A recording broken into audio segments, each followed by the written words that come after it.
Welcome back to Room 1-on-1, a second of the week, and a wee bit different this one. We're going to be having a wee look at Celtic themselves and chatting to a former guest. So I am happy to welcome back to the show Belfast balladeer Matt Riley. Matt, how are you, pal? You mate, I'm great. How are you? Aye, I'm doing okay. Doing okay, ready for the weekend. Um, Quite a rise, you've got to say, in the last year, mate, with regards to your music and you're kind of being popular about in the shop, and you get a wee bit of good news this week. But we'll hold that thought and we'll come back to that, and we'll have a wee chat about Celtic first. Um, right, so God, we didn't speak fucking for the Huns game. I think it was last time we spoke. Um, so lots happened at Celtic. We'll get your feel about it and how you're feeling about all the ins and outs and going ons and stuff like that. So right for it off, without wanting to go deep diving it, the big man's away, Ange is off, he's took his ball and he's fuck off to Tottenham and he's been replaced with Brendan Rodgers. What's your thoughts on that? Initially, I was like a lot of Celtic fans gutted Ange was away. It was his last home game there against Aberdeen, and it felt we were on such a high. And I actually says to my missus, because the rumours were swirling, says there's no way he can go. And then straight out the cup final, he's away. I says there's no way he can leave this behind for Spurs, but he did. He's gone, and best of luck to him. Rodgers. When Rodgers came in, I was everything Judas rat, but sort of from the logical side of my brain, I always was going, he's the best man out there for the job. He's the best man to keep Rangers at bay and to keep them in their box. And I think it's going to prove the case this year. I think we'll be far too strong. Marquee signings, I would like a few more before the window, but so far I'm liking the look of Celtic. I don't think it's needed too much from Ange. Obviously, Rodgers is his own way of playing, but he's the best man for the job. He's still got a bit to go to win me over to the point where I think he's learned his lesson and he won't jump at the first chance again. And I still think at this present time, if a brilliant offer came in from England, I would worry that he would go again. But he's saying all the right things, so hopefully he sticks to his word and he sticks about for a good long time and brings plenty more trophies back. The fact he's an Irishman, does that no mean anything to you? Because obviously the first time it would have meant something. Do you know what I mean? Basically coming for your neck of the woods, but it means everything to me. I loved Rodgers, but I was so angry with him the first time because I loved him so much. Do you know what I mean? Like I loved him that much, and I still love him. It's like when your ex boots you out, then wants you back, and you still love her, but you're still fuming at her. Do you know what I mean? I hope your missus is away. I hope your missus is to listen to this one. What I mean is, that's the type of thing. Like if I'm speaking, if the missus boot me out, I'd still go, I want her back, but I hate her, but I want her back. It's the same with Rodgers. Do you know what I mean? So he's the best. If you're looking at Brendan Rodgers, like seriously, for me, the last 10, he's in the top maybe 20, 30 coaches in Europe for me. And he hasn't moved out of that bracket. And I think Celtic attracting him back was a massive coup because he's one of the best coaches out there. You know what I mean? And for a club like us, in the league we're playing, and they attract him for a second time, it shows that as well. He clearly cares about Celtic because he's come back. He could have maybe doubled his money at Leeds, and he could have maybe went for the financial package, but he's come back to us. So, I mean, it's just I really hope that he stays for the full tenure this time, and I think it's a no-brainer that he'll deliver trophies. You know what I mean? Right. So you touched on that about the incomings, right? So we've signed a couple of South Koreans. We've signed an Australian boy, Telio. We've signed Navroki, aye. Naroski, apparently that's how you say his name. Say that again? Naroski, right, okay. In fact, I knew you said that. I saw that the day when him saying it himself. But you've signed him in. Who else have we brought in? So you've signed the wide guys and stuff like that. I suppose there's definitely room for improvement, but when you talk about a marquee signing, are you looking for a marquee signing, or are you just basically looking for guys that you trust to come in? To be honest, when was the last time a marquee signing worked out in Scotland? Do you know what I mean? In terms of, I'm just thinking about like Rangers, say Well, for I'm going to say our top two signings, in my opinion, worked, even though it didn't finish great for either one of them. But yeah, I mean, Edward was Edward was yeah. amazing player for Celtic, and Christopher Julian, I thought was a great player for Celtic. Edward, Edward is probably the last one that worked for me, and he's part of a. You think Julian? He's part Julian. Julian, good centre half, but that's it. I think Edward had that. You were going, oh, what, like Edward. He's sort of toiling a bit at Crystal Palace now, but Edward, when he was there, you were looking, going, what a player. I never really did that for Julian. I went, oh, he's good centre half, but I never looked at him. I thought Julian was a bit soft, a bit. Look, remember Is this Shane Duffy? the Livingston centre forward? Was it Newbley? No, it was a big boy. It was a big boy that been doing the thingy. Aye, he threw him about like a wet tracksuit. Do you know what I mean? He tossed Julian about. But again, though, I mean, there's a bit of Lyndon Dykes a good big player. You know what I mean, and because he was playing with Livingston, I still think there was an element of, what do you mean you're getting ragged all off a fucking Livingston player? Do you know what I mean? Whereas you go into a bit hindsight now, and I know we paid £7 million for him, but Lyndon Dykes is doing it for Scotland against some of the best in the world. Do you know what I mean? Fuck's sake. I don't get me wrong. Lennon Diggs, obviously, it's well documented. He's a Rangers fan. I would have loved Celtic to went and got him at that time. I was crying. Celtic go and make a punt on him. See how much he really. He managed to go for Newbley. What? He managed to go for Newbley. No, but going back to the point, I would just love. I don't think it needs to be a marquee signing. I would just love that wee bit of, don't get me wrong, Kwon, Yang, Talio, Norowski, they're all signings to make me go, flip, yes, but I would love that, wow, Celtic are going for him, that. There was talk of Fabian Raider a wee bit earlier in the window, something like that, where you're going, that wee bit of chef's kiss type things, you know what I mean? Where you're going, what a player, But I don't think Sally need to. Like, you look at Rangers, went for Ramsey and didn't work out. And marquee signings don't always work out. Like, when we were getting tired of Donny van de Beek, my heart sank through my stomach because he would struggle badly in Scotland. In my opinion, I panicked when I saw Sally were in for him because I was like, I don't think that's the type of player Sally need, But that's the marquee signing. The term marquee can get confused in so many perceptions of it. I mean, the big one we say like generally is you think about Tommy Gravesen, didn't you? Because you've signed him, you spent at that point £2.5 million, you're going for Real Madrid, and the guy was a heat board, you know what I mean? However talented he was. Yeah, what a talent, but an absolute mad, mental, mad. I'm saying that. I remember Dunfermline and he was chasing the fullback, and within 5 minutes he was chasing the striker, and I was like, the fuck, where is he fucking playing? I mean, what is happening here? You look at the ill fate, the COVID season. Like Diego Laxalt came in from AC Milan, and you're going, what a player.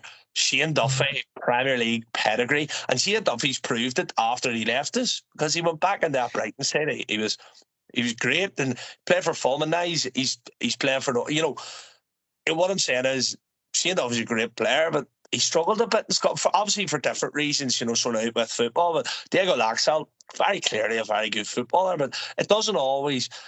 There's some incredibly talented players have struggled in Scotland because of the state of play. Freddie Ljungberg being another one. So it has to be the right type of player. Do you know what I mean?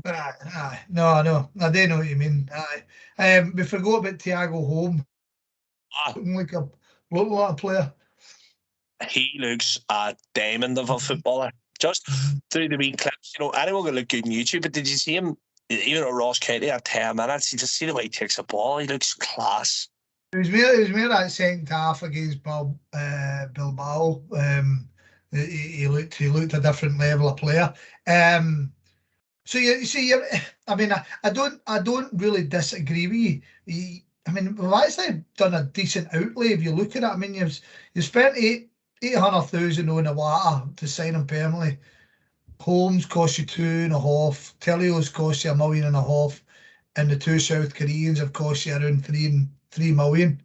And then Narovsky has cost you 4.5 or just under. Do you know what I mean? So I mean, you're flinging it. I think the big thing is the outgoings, isn't it? Jota's away, and we made such an impression the first year. You actually signed him last year, and then you made your money on, but you've lost a fucking huge part of the team. I mean, it was great to watch Jota, and I'd say even on Saturday you missed him. I thought so too. I thought that, don't get me wrong, Abada and Maeda are two wonderful wingers, but I think Jota's just that, I don't even know what you would call it. It's that star quality. See that, I don't know, it's a flamboyant, would you call it? Do you know that? I'd see that a complete arrogance, you know, in terms of taking people on. I think Celtic just missed him, and I think you struggle to get a player of that quality in. You know, and I think Celtic. But that's it. I mean, but yeah. The thing with Jota is, like, the irony was when we done our pod and we done a bit of research on him, there wasn't much to be had in terms of, because I think it was Valladolid. I think he'd spent a season at, and he never got much of a shift there. And the only thing that really gave you positives was the fact he'd played so well for all the under teams for Portugal. Do you know what I mean? And you don't generally do that if you're Addy. So, but I mean, I like the look of the boy Yang that we've brought in. I thought he looked pretty good in the fleeting performances. So have you watched all the friendlies, and you obviously would have watched the game on Saturday there? Yeah. Yang is where Kwon doesn't. That first half against Bilbao, big man looked like a statue in centre mid. Like he was getting. I thought he looked. It worried me, your boy Kwon. But again, you read up on his previous clubs, and you know he's talked about very in glowing terms. You know, as being sort of Korea's next big thing. And Yang looks a player, but I mean, it's, you know yourself, Scott. It's gonna be a case of sort of see how they go when the going gets tough, and the Wednesday nights away to Dingwall, and you know that's where they're going to really cut their mustard. That's where Jota really sort of showed his worth. You know, he was able to dig in at them places where a lot of players would go hiding. You know, and I think these Jota was very much. I mean, I saw some current one analysing him and Sakala for the stats, but the fact is Jota done it in generally every big game we needed him. He scored against the Huns, he scored in cup finals, he scored in the semi-final, scored in Europe. You know what I mean? He was that big player that. Yeah, Jota. It's like Kyogo. You know, Kyogo is, for me, Celtic's best striker since Larsson, and I don't say that lately, but I think it's the case of he turns up every single time Celtic need him to turn up. You know, he scores. You know, when you're 2-3-0 up against Ruska, he'll score and he'll put the end of the score, but he'll also turn up in Europe. Don't get me wrong, last year he missed a lot of chances, but the Champions League's a big one. It hangs over him, innit? The game again, you know, and he turns up when Celtic need him to, and I think him signing a new contract was massive for Celtic, but like you said, Jota turned up when Celtic needed him to turn up every single time, you know. And I actually read a mad stat about Jota. He's one of only, I think it was 10, no, maybe less than, of Celtic players to score with their last ever touch for Celtic. Right. So, another one was the season before. Giakoumakis. Yeah, but I read that was last season, but yeah, but I mean, I was, but that's what I mean. There was a select few. I was reading them. I can't remember them offhand, but I think it's only about 8 players in Celtic's history scoring again. It's a mad fact. No, I do know what you're talking about. You actually confuse yourself to a point, didn't you? Because you want proven players in to improve the squad. But we all know that proving for British football generally in the level that we're looking for means you've got to go to England, and Naney is really wanting to shop in the English market because it's overblown and overpriced, and you generally don't get what you're paying for. Especially, I mean, I'd like to know your opinion on the transfer fees we've been pulling in for these guys. You spoke about Giakoumakis, Juranovic, Carl Starfelt. Now, Jota's obviously the exception, but these guys, they didn't reach the high heights in terms of money we generally expect. Do you think Celtic have changed how they go? Basically, if you don't want to be here and we can get our money back, then it's fine. Yeah, because Peter Law was always screwed teams to the deck to get money at them, didn't he? Yeah, I think Celtic had to change the degree where, and I think that for me it was the ill-fated 10 in a row season really proved that, because Neil Lennon came out at the start of that season and said there's people in that dressing room that don't want to be here, but Celtic held on to him. Now, you and I probably could tell who they were, in terms of their performances over the next couple of months, but Celtic kept them, and I mean, like, it was to our detriment, because Edward, for as much as I waxed lyrical about him about 10 minutes ago, he let himself down badly for me. There was others that didn't want to, Olivier and Chan being another one. Christopher Ayer, I don't think you could put into that bracket, but they're just two that I think, and going back to my point, I think Celtic should have just said, if you don't want to be here, out you go, got as much of the money back for them as they could have, and then tried to reinvest it to get hungrier players to get that 10 in a row season over the line, but they never, because they were trying to go for tried and tested. Right, but I'm gonna give you your first yellow card of the day. That's about 3 times I mentioned that season, so fuck up. Right, so no, I'm joking, obviously. I mean, there is the element, but we're kind of caught in a fucking rock in a hard place that time, wasn't it? Because you bought Edward for some amount of dough. It's a COVID year, no cunt's willing to spend dough on average stroke potential at that point. Do you know what I mean? Yeah. Now, the only people who were going for massive money at that point were guys who were fucking shooty in, I know what they can do, and do you know what I mean? So I dare say we were kind of knackered a wee bit. So tell me though, immediately, Celtic go and sign 4 players. What positions? As much as he had to play, goalkeeper, right back. To replace the goalkeeper? Competition at this point, but to replace him long term, because I think I've sort of, it's been a bit detriment, because I made myself look at hit on Twitter more than once about my back and Joe Hart. But you're nodding your head. But I think he's on his last legs. I think he knows it. I think he'll be gone at the end of this year. But someone in to replace, to give him that push. I think right back. I love Tony Ralston. I don't think he's up to it in terms of properly challenging Alistair Johnson. I think we need another centre midfielder. Number one, because I think we're a bit late, and number two, I hope he's not, but I think Tate's away, and probably a striker as well. I think we're a bit late up there. What do you think yourself? Well, the goalkeeper one, it's I'm happy enough with Joe Hart. However, when we signed Siegrist, you thought Siegrist was coming into challenge. I mean, at Dundee United, he looked like a really solid keeper, but the fact he's still there, he's no making any moans, he's no kicking any doors, leads me to believe that we'll get a number 1 and 2 backups, and that's no fucking use. So at least somebody to challenge him. Yeah. But I would imagine if Celtic gets somewhere in this Croatian boy chat, then he walks in the door as number 1. That would be my assumption. I mean, you're not spending a good wad of dough on a goalkeeper and having him sitting on the bench. I'd like another centre half. You're saying about right back.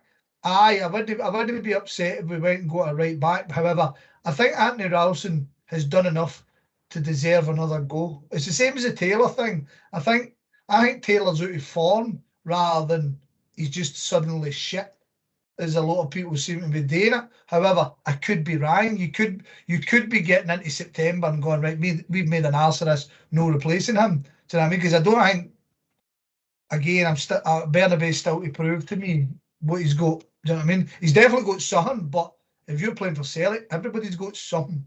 You know what I mean? Yeah. Striker. I'd like another striker, especially now you hear about another striker. I was always happy enough if you could get an older head who isn't going to be fucking killing you if he's not playing every week. But again, I don't know. Midfield changes when you say if Hatate goes, which seems. I mean, Celtic Underground. I listened to their pod this morning. I think it was this morning or yesterday. I finished their pod and they were quite adamant that it's touch and go whether Hatate will be here.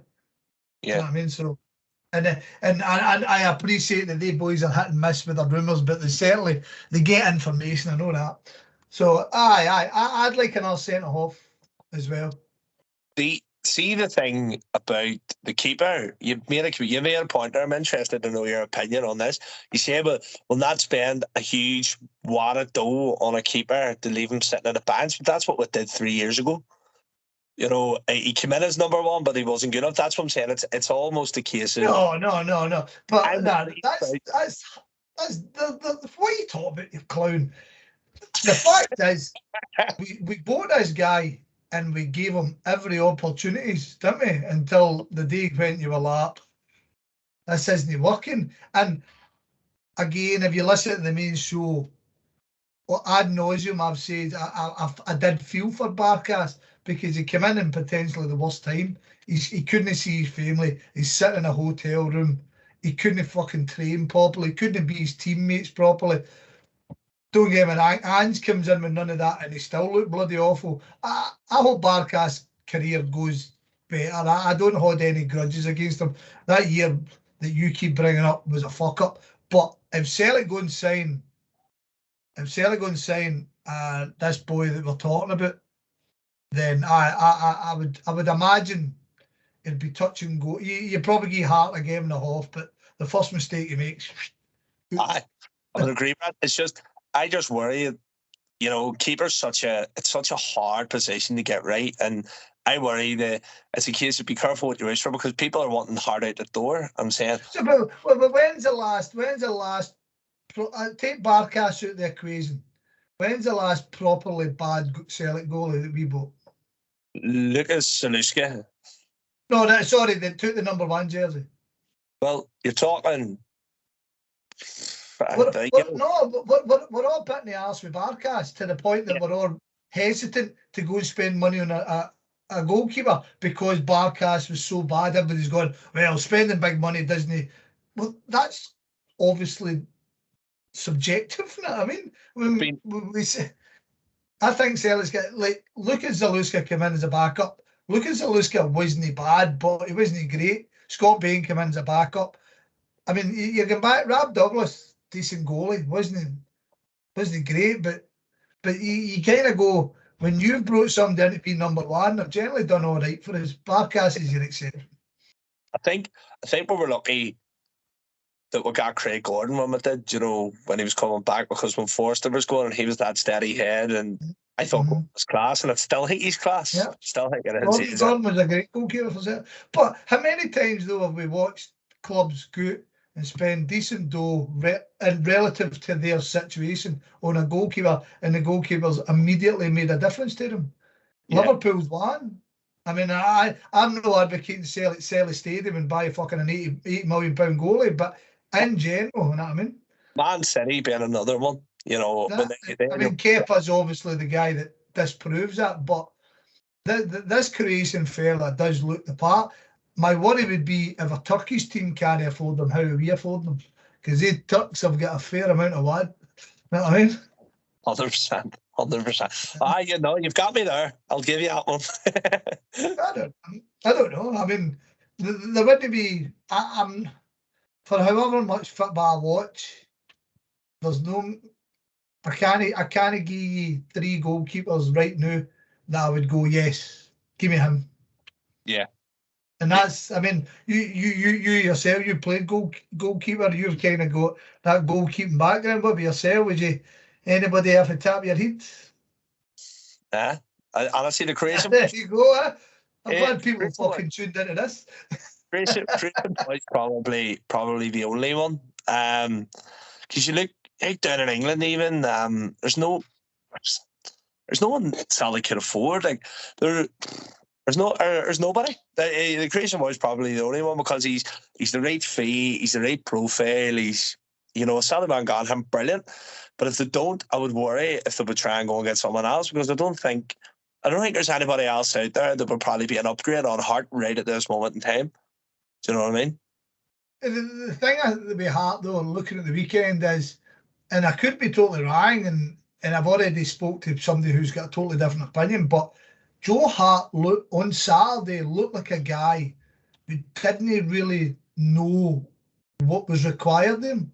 Because the past 2 years, as soon as the ball went out or came to him, it was straight, boom, it was away, boom, boom, boom, this is what we're doing. Whereas the team was slower in a setup, and you can tell that we're more looking to hold the ball. Cheap possession isn't going to cut it under Brendan Rodgers, do you know what I mean? You're getting the ball away because you're trying something every 2 seconds isn't going to work. Do you know what I mean? So yeah. I don't know. So that's your homework. Go and find me a goalkeeper. Right. So this weekend, Aberdeen. Have you seen any of the current buns? I watched their game against Kilmarnock, and I couldn't work out what their formation was. I really couldn't, and I don't know if you watched it yourself. It was like they don't have any wingers, but asking number one, they don't have any. It was like a diamond, but did you watch the game?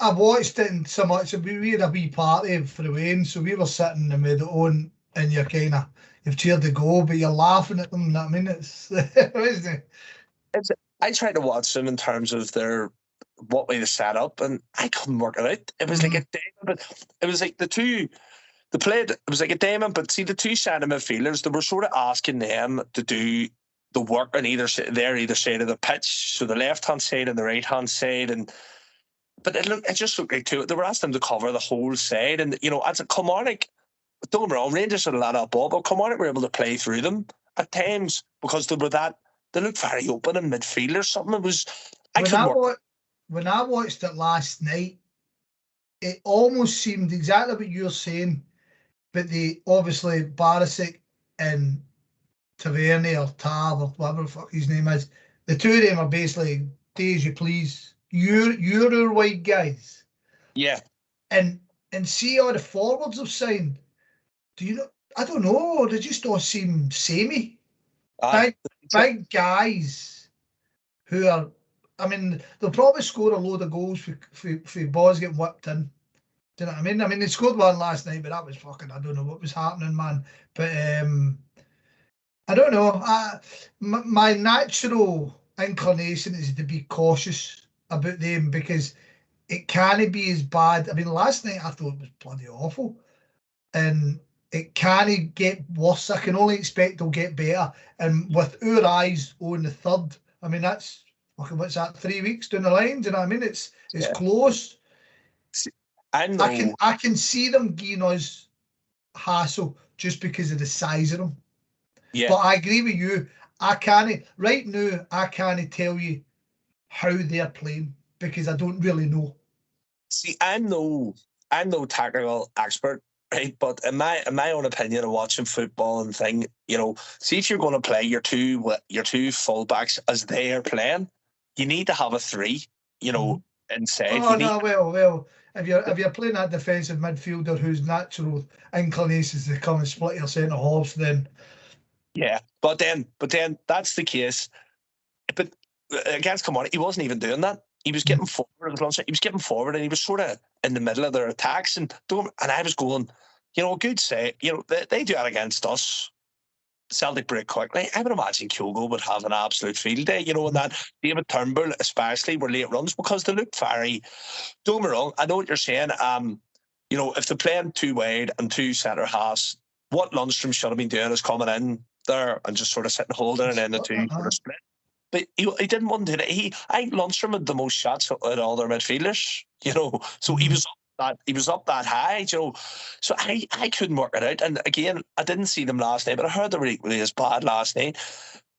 Well, last night wasn't dissimilar to the pre-season fair. Everything I've seen them pre-season, they seem to first 15 minutes look like we'll take the game to you. And then I turned on last night after 6 minutes, they're already 1-0 up, and then a second goal, and then I missed a sitter, and then nothing. And I was like, I mean, Rodgers isn't daft, huh? Rodgers knows what he's doing, do you know what I mean? Rodgers is like, and I hope as Disney cover, Ange knew what he was doing. Ange never set up to combat Rangers. Ange set up to benefit his team, whereas I think Rodgers is more clued up. Well, if we do this for long enough, then we should be able to do this at this point and do this at that point. But like I said, we've got 3 weeks to go, 3 weeks of fixtures. I mean, we've got toughie this Sunday. What do you think Sunday then? Sunday will be tough. I think Barry Robson has them playing really well. I was about to say lovely stuff, and I don't think that's the right term to use because Barry Robson's teams are very workmanlike. You know, they'll run their balls off and they'll sort of, you know, they'll work hard off the ball. I think that's sort of the way he has everything going, and I think we're in for a tough game because Tawdry's naturally a tough place to go, and I think I still think we'll win the game, but I think it'll be very, very tough.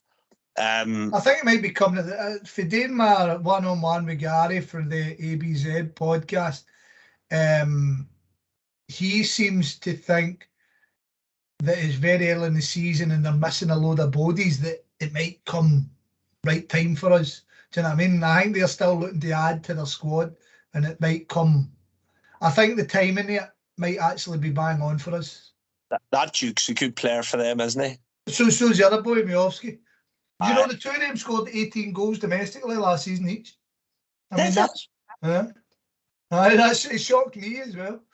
That's like they looked under Jim Goodwin. They looked, I mean, they look so bad. But Barry Robson, and again, do you not think his teams, from what I've watched him against us, against Rangers and bits and pieces elsewhere, his teams sort of mirror him as a player, if that makes sense. Barry Robson was a horrible. Well, that was it. I mean, the thing, just like I said, spoke to Gary yesterday or the other day about it, and he's saying that everything you've heard about Barry Robson, he was a moan as a player, and I think I watched the highlights for Livingston game, and he's getting the referee dogs abuse, and you can imagine him just, if he's not getting what he wants, he'll just be like, do one, you know what I mean? Yeah, I think. Good luck to them after this weekend.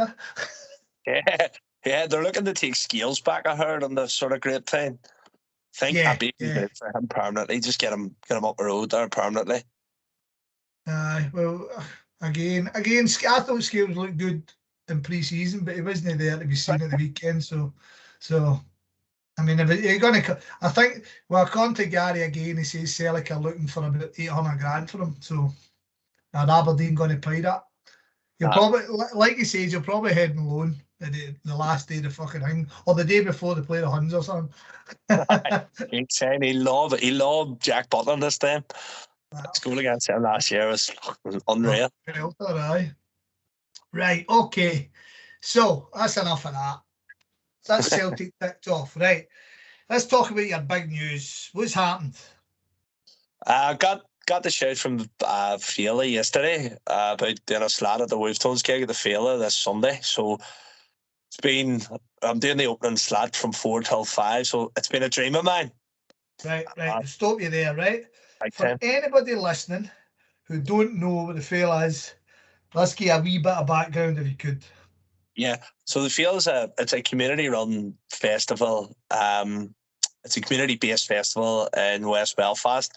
It takes place all around West Belfast, and the big events take place in the Falls Park. So So there's everything on. There's a rock night on tonight. There's kneecap. Anyone knows kneecap are they're on tomorrow night. There's a dance night during the week. On what traditionally was in a lot of years gone past was the nationalist bonfire night, but there wasn't a bonfire in West Belfast or anywhere in any nationalist areas for, I think it's, I can't be sure the exact number, but it's maybe the 7th, 8th, 9th, 10th year running due to the failure, taking the young people off the streets and giving them events to go to, and the young and old off the streets giving them events to go to. It's amazing, but every year the Wolf Tones close it.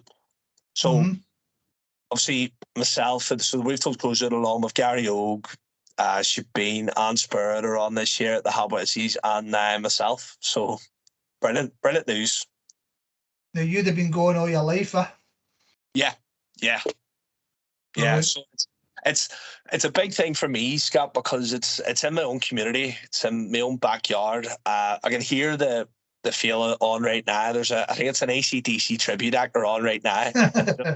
It's just happening across the way. I can hear it, and it's my own backyard, it's my own community, my own people, and to have a chance to play at it, it's been a dream of mine for forever, for as long as I can remember. So to have a chance to do it this Sunday means the absolute world. I haven't stopped smiling since. I mean, there's been some big bands that have played at that over the years, Yeah.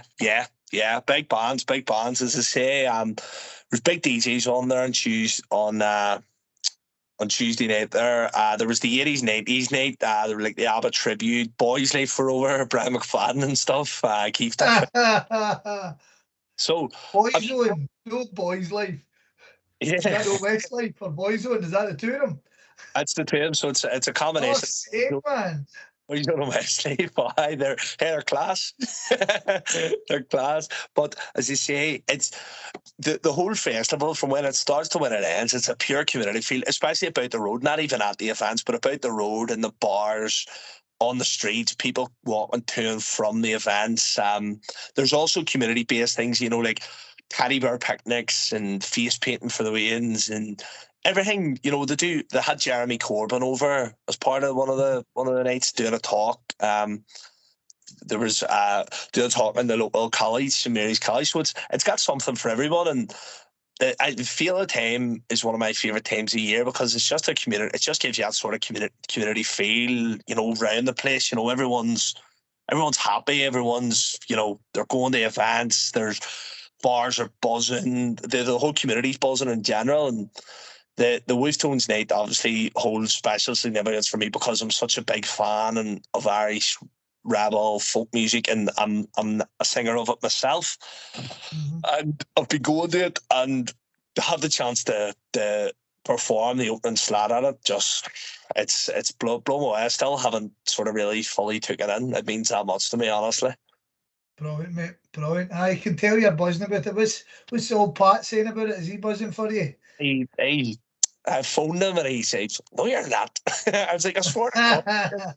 He says, "Oh, serious?" The first thing he said is, "Mike, will you get me in?" I was going, "No, I'm not going to get you in." He says, brilliant, mate. Oh, I'm buzzing for you. And then he sort of hung up because me and Herbert and Danny Gullis, he sort of hung up, and then he had a wee bit of time to digest it. And he phoned me back about 3 hours later. "Son, I'm absolutely buzzing for you." And to be honest, it sounds cliche and cheesy, but see hearing the pride in his voice, like it meant a lot. Like, honestly, it is a good kind of clincher. I know the year's no done, but since I kind of first spoke to you, what did I say? Would have been about a year ago, Yeah. Around about a year ago, a lot's happened for you in terms of the singing and stuff like that. I mean, you're on Spotify now. You've released that wee mini album thing. You've been playing up and down Ireland. You've been playing all here. You've been playing up and down Britain. You were even abroad with playing a Celtic game in Germany and stuff like that. You must be delighted the way things are going. It's buzzing at the minute, and it's flying at the minute, and I wouldn't be, again, not the sort of hit the cliches in the head, but I wouldn't be anywhere where the support people are giving me, and the likes of yourself get me over to Scotland, about introducing me to people. The like I said, the bars over there, the bars over here, the feel over here, forgive me that chance. There's a lot of support for me out there from people that, they're giving me support off the back because they feel I deserve it and they feel I want it, which is a nice feeling, and I'm just determined to repay people. Anybody that gives me the time of day and gives me a chance to do what I love to do, I'm just determined to repay them, and I'm determined to make sure it's warranted. Do you know what I mean? And oh, it's going well, and again, my missus and all, she's amazing again. But as I say, I wouldn't be anywhere without the people about supporting me, and I'm just determined to repay it as much as I can. The whole Irish scene, whereas I can't really speak on you boys over there, but the whole Irish scene over here is kind of booming. There seems to be a hell of a lot more Irish acts. I mean, that was always something that was quite peculiar to me when I was growing up, was the amount of Scottish bands who would go to Ireland to sing your own songs. Do you know what I mean? Yeah, I mean, like, there's some of the Scottish bands over there, they've been unbelievable to me, but bands that, I didn't know from Adam, and, as soon as I meet them, they're taking my number and they're offering me gigs. You want to come over and do this, and you should do this, and let's get this sorted. And the likes of Kieran Davenport, Alan and Pat from Shabeen, Paddy Gunning, wee Caitlin Tierney, brilliant, honestly, just salty earth people. Graces, Paul and Courtney from Graces, like they got me on once, and they're all start of the season there, got a text through, right, when are you coming over, we want to get this sorted, that sorted, and it's just a wee bit of me pinches myself, because, well, these people are putting a lot of trust in me to sort of to want me over to perform and to play and big occasions, and the musicians couldn't be nicer, like, and Paddy Gunning especially is one of the best. You ever heard him? He plays in Graces and stuff. He's I don't think, and a lot of people would say, I don't think I've ever met a nicer person in my life, and he's texting me flat out, right, when you get over, we'll do this and we'll do that, and I guess it's class, but all them acts that I mentioned, they're just so nice to me, and they're so supportive, and it's it's just brilliant. I'm living the dream at the minute, as I say. Do you know what I mean? Okay, so what's the future going ahead? What's the plans? Just keep chugging away, mate. Just keeping on. Keep singing, keep playing, keep going to watch the Celtic, and keep on keeping on, mate. Good. Right, so before we finish up, tell us again what's happening with the Fla, and tell us what you've got coming up, and then tell me where everybody can find you on social media, or even book you on social media. Dead on. So the Fela, this Sunday, we've told you it's sold out. So anyone that's heading to it, I'm on from 4 o'clock. I'm the first act on. It's early doors, so if anyone's getting down early, I would encourage you to get down early. I'll be getting the party started nice and early, getting the tunes pumping nice and early. And I'll probably be just looking at me smiling. I'll just be smiling the whole time. And then just coming up, I've got a lot of gigs in my residency as Nancy Mulligan's. I've actually started a new residency in the recently opened Roddy's Republican Club in West Belfast. For anyone, it's just been recently revamped. So I'm there every Saturday night after Nancy Mulligan's. I've support slap with Fieldsy, the Irish folk ballad and rebel singer in the Davenish in Belfast in November the 12th. And you can get me on Instagram, Matt O'Reilly Irish Musician, Twitter, Matty1, and I'm on Spotify and all your regular digital streaming platforms. You need to sort your YouTube game up though, mate. You need to sort this YouTube game up. I'm not on YouTube at all. Well, you're on YouTube, but you need to sort it out. You've got to get on YouTube, pal. There you go. Words of wisdom. Or something from about 20 years ago. I can't get off. And see the guys who put that on. It was an old song from years ago. I'm only about 18 in it, but they've deleted every other song, from that era, because they're constantly updating the channels. But for some reason, they've kept me on it. So I don't know what the crack is there. But I'm going to start a YouTube channel just for the ballads and stuff.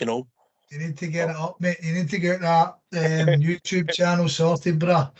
But right, that'll do us, Matty boy. Fantastic here for you. Like we say, we've no been in contact for a wee while. I'll be looking forward to seeing you in Glasgow soon enough. And thank you very much for coming on, pal. Great to see you, my man. Keep in touch, mate. Good to Good see luck. you. Good luck with your friend, all right, bro? Cheers, brother. See you soon, mate.